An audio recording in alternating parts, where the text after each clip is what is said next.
So we're going to start with feet elevated glute bridges. So finding a bench or a chair, placing both feet onto the bench. You can work on the back of the heels or maybe even on the soles of the feet.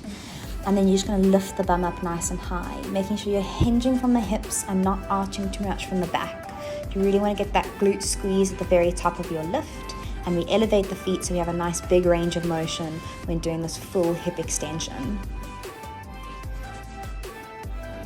For your Bulgarian split squats, you're going to place your foot on the bench behind you and then focus on dropping your back knee down towards the floor.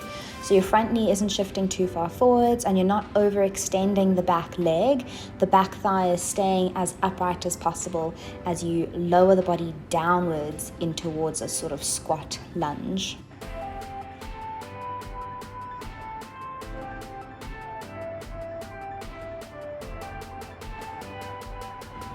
And for your step ups, you're going to find a nice stable surface, plant the one foot on top of the step, and then focus on driving that top foot through the step or bench to lift your body up. So you don't want to push too hard off the back foot.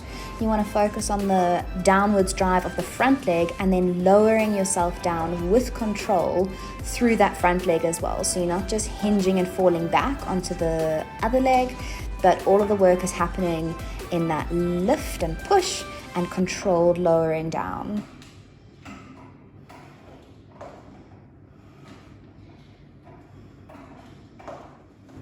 With your sumo squats, adding weights, you can place them in between the thighs. Kettlebells are also quite nice to use.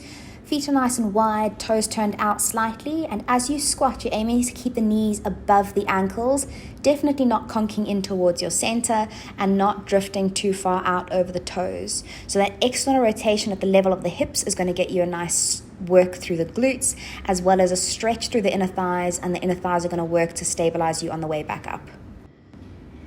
For your Romanian deadlifts, we're going to have the knees locked in a soft knee position. They're not bending and straightening, and the focus is hinging at the hips. So you want to find length in the back of the hamstrings as the whole pelvis tips forwards, keeping the spine nice and straight. So you're not rounding the spine over, but rather just folding over in half at the pelvis level, not through the spine, not through bending the knees, and then drawing the hamstrings down to bring your pelvis back upright, to bring your body back upright.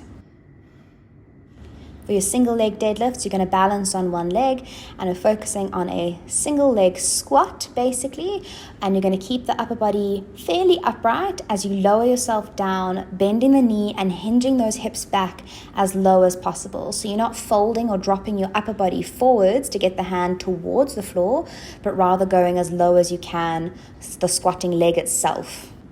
Also trying to keep the hips as square as possible so your pelvis isn't falling side to side.